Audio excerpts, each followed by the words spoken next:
before we get into some of the negative shit, we're going to get into some of the positive. Hi guys, welcome to another edition of General Jerry channel. And for the first time in about a million years, I've decided to do a Raw review. These things will now be regular because I have an updated internet. So, for those that are asking for the Raw reviews to come back, they're officially back, as well as SmackDown results.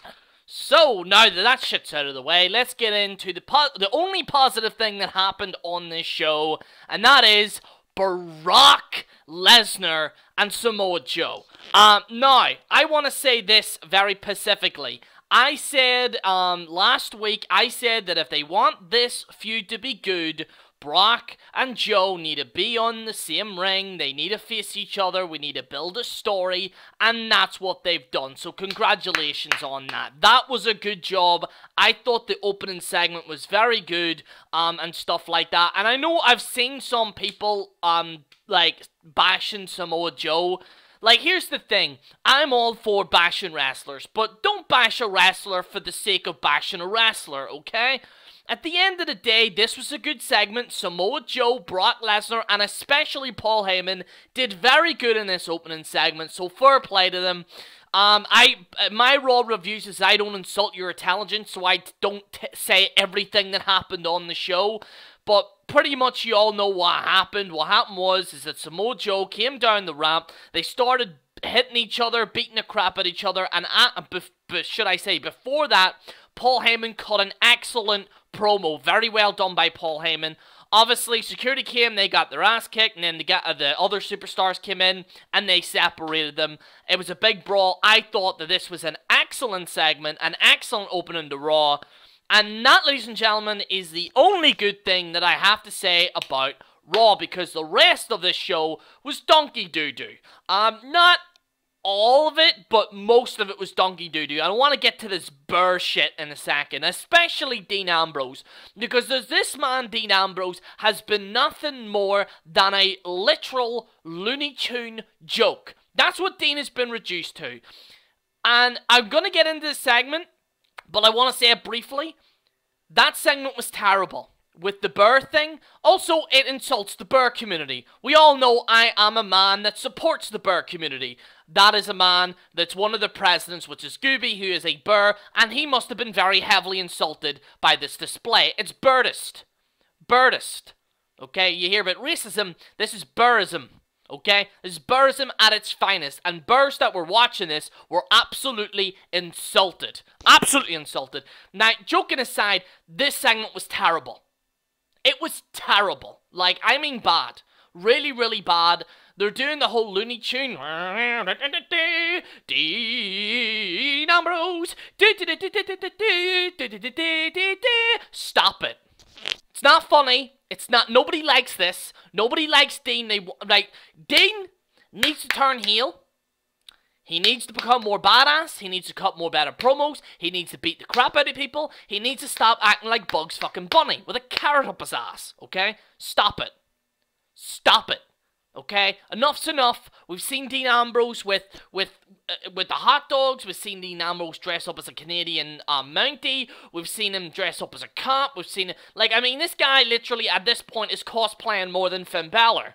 Okay? It's getting ridiculous here, people. It's getting ridiculous, and can we please stop it? Because you are literally ruining Dean Ambrose. Dean Ambrose is ruined already. I just want to make that very perfectly clear.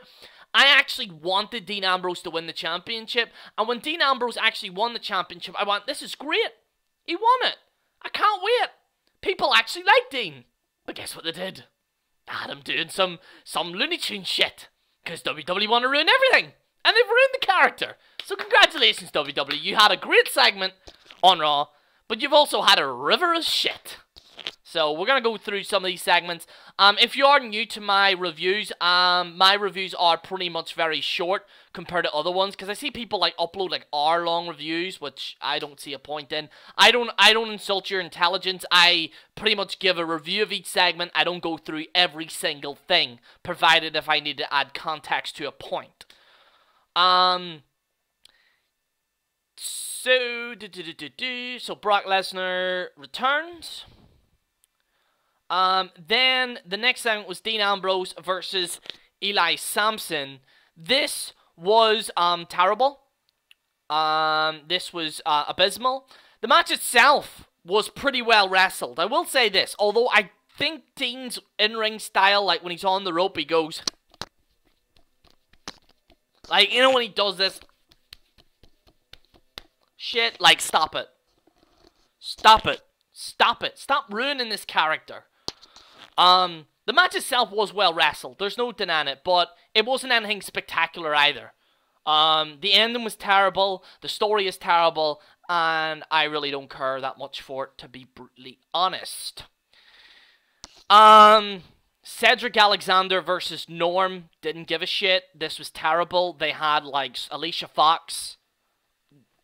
They try to do the Tyler Breeze gimmick, but, like, in a more annoying scale than Tyler Breeze.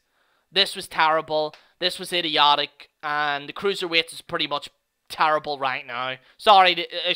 By the way, I'm the type of guy who will actually tell you the truth and what I actually feel. I don't bend my opinion to sway fans. So, if, like, I know a lot of people saying, well, we know that, but this is for people that are new to my reviews because I haven't done it in a while. This was terrible. Absolute dog shit. Seth Rollins interrupts Bray Wyatt. Nothing really happened. This was terrible.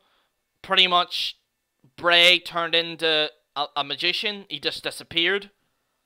Which I'm sure he probably wants to after the divorce proceedings. Oh, that was cold. Yeah, this was terrible. Moving on, we have Kalisto versus Apollo Crews. This wasn't great.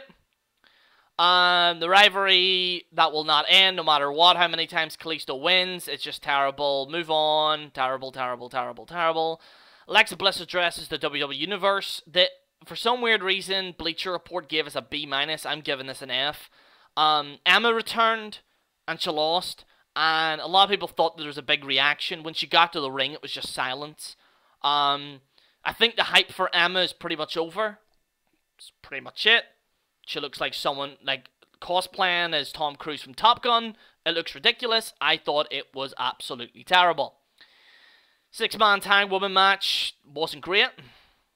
Sasha Banks, Dana Brooke, Mickie James defeated Alexa Bliss, Emma, and Nia Jax. Terrible. Didn't like it. Thought it was terrible. By the way, Cedric Alexander won. Dean Ambrose lost. In case anyone cares about the fucking results. I'm sure you fucking don't care. I don't give a shit. Heath Slater and Rhino right. Okay. Here we go. This was the second worst segment. I'm going to call this a segment. This wasn't a match.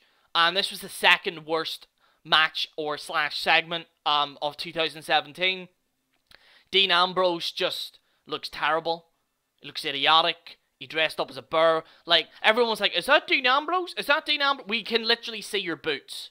Dean, we're not stupid. You've got your I mean, if you're gonna do it, wear footwear. Wear different footwear. So people can tell it's not you and it's a surprise. Okay? And then he hit the dirty deeds. He got back up. Oh my god, it's Dean Ambrose. Oh no, really? Oh Jesus. That's like saying I'm surprised Bugs Bunny eats carrots. The whole segment was terrible. It was idiotic. Please, absolutely atrocious. And Bleacher Report gave us a C-, a C+, should I say. No, okay? This deserves an F, or U. U for urine. Rich Swann versus Neville, don't really care. I don't really care. I'm sorry. Enzo Amore and Big Cass versus Carl Anderson and Luke Gallows. Now, here's the thing. I don't really know a lot about this story because I have a life. I don't really know. Apparently, it's like they're trying to recreate the Stone Cold Steve Austin storyline where, do you remember, like, Rikishi run over, spoilers, by the way, when Rikishi run over Stone Cold Steve Austin and people thought it was a Rock and stuff like that. They're trying to rehash that. It's boring. I don't really care.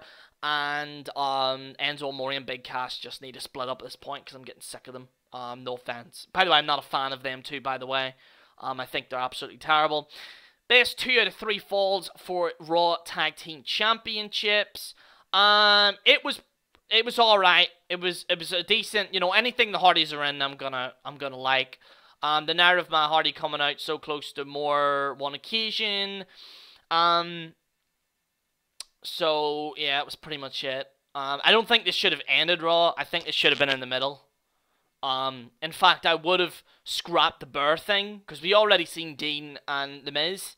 They should have scrapped that other Burr thing, and should have just, like, maybe extended this a little bit and let them do some other crazy shit, so that, you know, we can actually get invested more into the Hardys. I know a lot of people are invested, but, all in all, it was. Unfortunately, it's a feud not nearly as hot as WWE Creative thinks, which is true. The feud itself isn't all that hot. WWE Creative think that this is they think it's the NWO versus DX in their minds, WWE Creative, but it's not. Like, we're getting bored of it. And the show ended. Like I said, opening of Raw was amazing. It was great. I know a lot of people give Samoa Joe a lot of crap, but come on, people, like, can we at least say somewhat of positive things? The opening segment to Raw was good. Let's be honest, it was good, okay?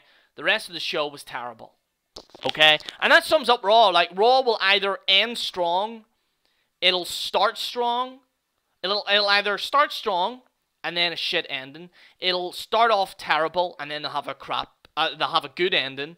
And then you'll have, like, a bad start and a bad end and a river of crap. And that's what gets the low ratings, people. I think WWE need to execute Raw better. They need a good opening for their show. And they need a good ending for their show. And they need to sort out that middle. Okay? Because they can do both. If they really, really tried, they can do both. I believe that Brock and Joe should have ended the show. That's what I believe in. Maybe should have ended it on a high, but at the same time, then people might not watch it. So I understand where they're coming from on that. What do I rank the show? I'm going to be giving it... See, it's a hard grade because it's a good opening. I'm going to give this a... I'm going to give this a 5 out of 10. 4.5, 5 out of 10. It's not above because the other shows are terrible. The way I rank things, just because there's a good opening, doesn't mean the entire show is amazing either. By the way, for you pro WWE fans out there as well, just because an opening is good doesn't make the whole show good. The whole show has to be good. Okay? Alright. That's my Raw review. Hope you guys enjoyed it. Like I said, I don't do long reviews and stuff. If you want to see more of this, please like the video and share it, and I'll do more of these. If you guys want to see a SmackDown review, let me know in the comments below as well, and I will get on that as well. Let me know, by the way, your feedback on this review. I'd really like to hear your feedback. It's been a while since I've done a review and stuff like that, and yeah, that's pretty much it. So, guys, thank you so much for watching. This is General Jerry on the General Jerry channel, signing out.